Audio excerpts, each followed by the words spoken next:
Assalamualaikum warahmatullahi wabarakatuh. Perkenalkan, nama saya Sela Baratul Jana. Di sini saya akan menjelaskan materi tentang maisir, gharar, dan riba. Sebelumnya udah pernah dengar atau belum apa itu maisir? Maisir yaitu sesuatu yang mengandung unsur judi, taruhan, atau permainan beresiko.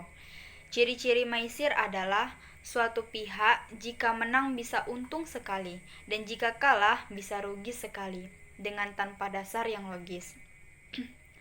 Maisir adalah setiap akad yang mengandung taruhan seperti judi. Setiap transaksi maisir ada yang diuntungkan dan ada yang dirugikan. Mengapa maisir dilarang? Maisir dilarang karena merupakan usaha untung-untungan yang menekankan unsur spekulasi yang irasional, tidak logis, dan tidak berdasar.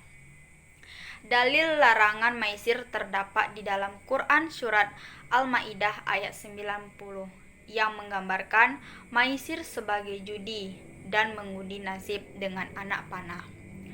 Kemudian, pelarangan tersebut ditegaskan dalam hadis riwayat Bukhari dan Muslim, bahwa ketika seorang muslim berkata, "Mari aku bertaruh denganmu," maka setelahnya ia harus bersedekah. Bagaimana sih cara kita menghindari maisir ini? Yang pertama yaitu meningkatkan ketakwaan kepada Allah. Hal ini dapat kita lakukan dengan cara memperdalam pemahaman ilmu agama melalui Al-Quran, Sunnah, maupun hadis. Dan yang kedua itu berinvestasi. Alih-alih mempertaruhkan uang untuk suatu hal yang tidak pasti, lebih baik kita mengalokasikan dana pada beberapa instrumen syariah. Selain turut serta dalam memantau dan mengambil keputusan, kegiatan ini juga tidak merugikan orang lain. Dan yang ketiga, menghindari undian. Beberapa ulama berpendapat bahwa undian juga mengandung unsur maisir. Agar dapat menghindarinya, alangkah baiknya kita membiasakan diri menabung sisa penghasilan mulai dari sekarang daripada menggunakannya untuk membeli kupon undian yang berhadiah. Selanjutnya pembahasan yang kedua yaitu gharar. Pastinya gharar masih asing kan di telinga kita. Nah, apakah itu gharar? Gharar itu artinya ketidakjelasan atau ketidakpastian. Islam melarang gharar karena merusak akad, sehingga tidak dapat menjamin adanya keadilan. Layaknya jika membeli barang yang belum pasti, ditakutkan terjadi permusuhan. Gharar adalah istilah dalam kajian hukum Islam yang berarti keraguan, tipuan, atau tindakan yang bertujuan untuk merugikan orang lain. Contohnya bisa dilihat dalam asuransi. Misal, saya sebagai peserta asuransi akan membayar premi sebagai harga beli untuk biaya pertanggungan atau resiko. Misal resiko kesehatan atau meninggal dunia. Nah, dalam hal tersebut, uang yang saya bayarkan itu jelas harganya, tetapi kesehatan tadi itu tidak pasti karena sakit atau tidak sakit tidak bisa diprediksi. Jadi, harganya tidak pasti. Nah, yang tidak pasti itu tidak diperbolehkan. Adakah gharar yang diperbolehkan dalam Islam? Meskipun gharar adalah hal yang dilarang dalam ekonomi Islam, namun pada situasi tertentu, Islam tetap memperbolehkannya. Agar lebih jelas, berikut uraian secara singkat mengenai hal ini. Yang pertama itu adanya hajat. Adanya hajat pada gharar artinya terdapat kebutuhan untuk melakukan transaksi yang mengandung ketidakjelasan.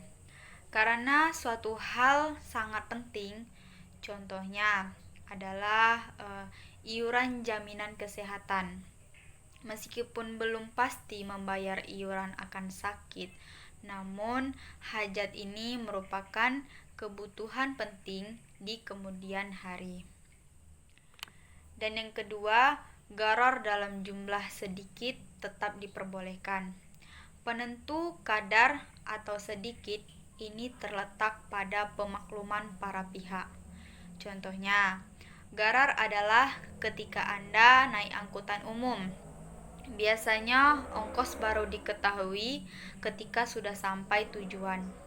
Namun hal ini dimaklumi karena tidak menimbulkan kerugian bagi penumpang. Dan yang ketiga itu gharar dalam akad tabaru tidak dilarang. Tabaru dapat diartikan sebagai program sosial bertujuan untuk tolong-menolong. Lantas, apa itu gharar pada akad tabaru? Contohnya adalah pemberian sumbangan dalam kotak kardus. Ada ketidakjelasan objek yang diserahkan. Namun, penerima tidak merasa dirugikan secara material, maka Islam memperbolehkannya. Dan yang keempat, itu gharar bukan dalam inti objek akad. Gharar jenis ini diperbolehkan karena ketidakjelasan ini hanya terletak pada perlengkapannya. Contohnya yang sering kita temui adalah jual beli pohon berbuah. Apabila menjadi objek transaksi adalah pohon, maka ada atau tidaknya buah bukan merupakan gharar. Dengan demikian tergantung pada objek yang Anda beli. Baiklah, selanjutnya saya akan menjelaskan tentang riba.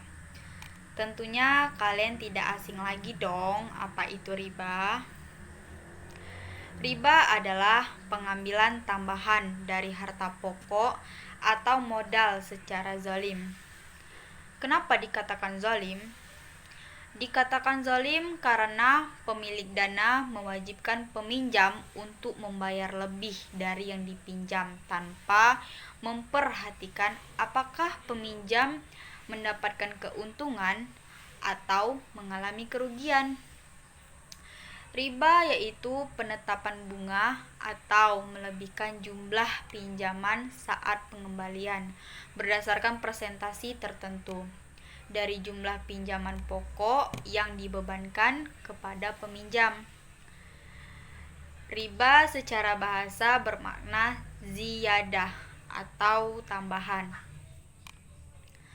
Landasan mengenai riba itu sudah ada di dalam Quran Surat An-Nisa ayat 29 yang artinya, "Hai orang-orang yang beriman, janganlah kamu memakan harta sesamamu dengan jalan yang batil." Tahukah kalian apakah jalan yang batil itu? Yang dimaksud dengan jalan yang batil dalam hal ini yaitu pengembalian tambahan dari modal pokok tanpa ada imbalan pengganti atau kompensasi yang dapat dibenarkan oleh syar'i.